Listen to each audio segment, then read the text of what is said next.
Quando o assunto é o fim dos tempos, a volta de Cristo, nossa, o debate esquenta, né? A gente ouve falar de pré-tribulacionismo, pós-tribulacionismo, meso, parece uma sopa de letrinhas teológica. Mas e se a gente olhasse para isso não só como uma discordância, mas como uma jornada histórica fascinante? Uma jornada que revela que muitas ideias que hoje a gente toma como certas nem sempre foram o padrão. Essa frase do César Cavalcante, olha, ela resume perfeitamente o cenário que a gente tem no Brasil. Existe uma visão sobre o fim dos tempos que é tão dominante, mas tão dominante, que virou o padrão. Mas a pergunta que fica é: será que sempre foi assim? E o que afinal significa ser pós no mundo de pré? É exatamente isso que a gente vai desvendar agora. No fundo, a grande questão que divide as opiniões é essa aí. A igreja vai ser arrebatada, ou seja, tirada da terra antes de um período de muito sofrimento, ou vai ter que passar por ele? A resposta para essa pergunta define toda uma linha de pensamento sobre o que a gente chama de escatologia, o estudo das últimas coisas. Ok, para a gente conseguir entender esse debate, a gente precisa falar a mesma língua. Basicamente, existem três visões principais sobre o timing, o momento do arrebatamento em relação à grande tribulação. Vamos conhecer cada uma delas bem de pertinho. Vamos começar com a visão mais popular aqui no Brasil, a pré-tribulacionista. A ideia, de forma bem simples, é que a igreja é resgatada um pouco antes da grande tribulação começar. Quem defende essa visão costuma separar bem o plano de Deus para a igreja e o plano para Israel, vendo a tribulação como algo focado principalmente na nação de Israel. Para os cristãos, é uma mensagem de escape do sofrimento que virá. Depois, a gente tem a visão do meio, a mesotribulacionista. Aqui há a crença que a igreja entra, sim, na tribulação, passa pela primeira metade dela, mas é arrebatada bem no meio, sabe? Antes que os piores juízos de Deus sejam derramados na terra. É uma visão que tenta equilibrar a perseverança no sofrimento inicial com o resgate antes do grande final. E, por fim, a visão pós-tribulacionista. Nessa perspectiva, bom, não tem escape. A igreja enfrenta toda a perseguição, todo o sofrimento da grande tribulação. O arrebatamento e a segunda vinda de Cristo são vistos como um único e grande evento, que acontece no final de tudo, resgatando os fiéis que perseveraram até o fim e, ao mesmo tempo, julgando o mundo. Quando a gente coloca as três visões assim, lado a lado, a diferença crucial fica muito clara, né? É tudo sobre o quando do arrebatamento. E essa única diferença de tempo muda absolutamente tudo. Ela redefine a nossa expectativa sobre perseguição, sobre sofrimento e sobre o que realmente significa esperar pela volta de Cristo.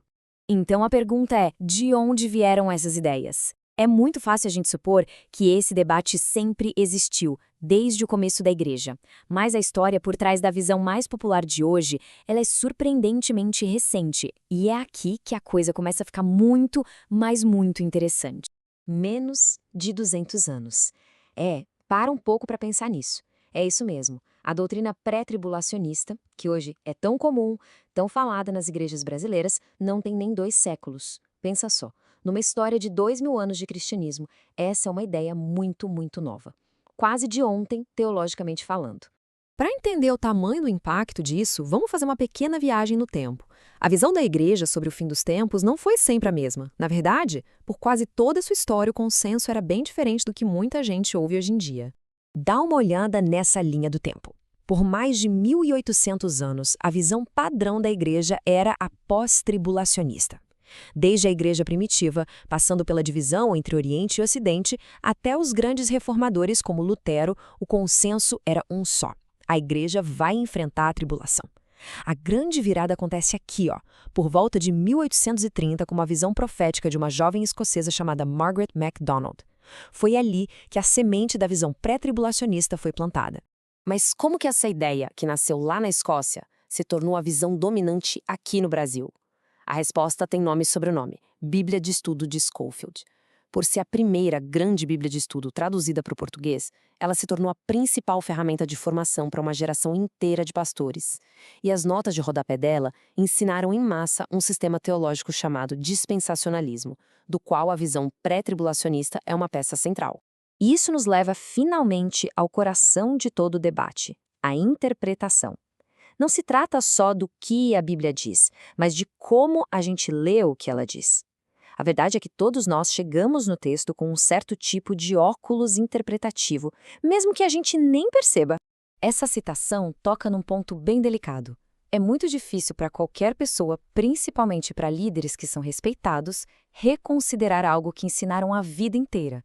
O orgulho pode virar uma barreira para uma exegese honesta, que é basicamente tirar o significado de dentro do texto, em vez de colocar nossas ideias em cima dele. Precisa de muita humildade para a gente deixar a Bíblia desafiar as nossas tradições. Essa imagem dos óculos é perfeita para a gente entender o desafio. Um sistema teológico como o pré-tribulacionismo funciona exatamente como lentes que organizam o texto para nós. Com esses óculos, parece que tudo se encaixa direitinho, sabe? O desafio, então, é ter a coragem de tirar os óculos, nem que seja por um momento, e perguntar: ok, mas e o que o texto diz por si só sem essa lente? A imagem que surge, será que é a mesma? Então, como é que a gente pode tentar essa leitura mais direta? Bom, aqui vão algumas dicas. Primeiro, tente ler os textos-chave sobre o tema, esquecendo um pouco os sistemas. Apenas leia o texto. Segundo, deixe o texto falar por si mesmo, no contexto dele. E terceiro, que talvez seja o mais difícil, esteja disposto a questionar aquilo que sempre ouviu. O objetivo não é provar um ponto, mas sim entender o que está escrito. E, por falar em termos, a própria palavra arrebatamento vem do grego harpazo.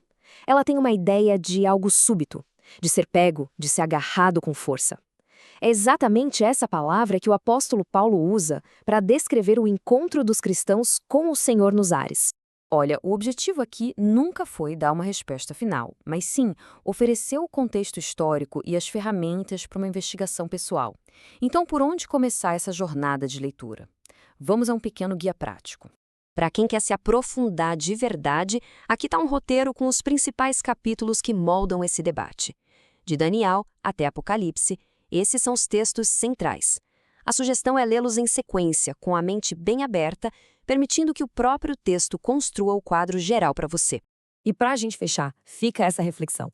Saber que a visão mais comum hoje é, na verdade, uma novidade histórica, enquanto a visão oposta foi o padrão por 18 séculos, como é que esse simples fato histórico pode transformar a nossa leitura da Bíblia? Fica aqui o convite. Estudar com humildade, questionar com honestidade e, acima de tudo, buscar no próprio texto a sua palavra final.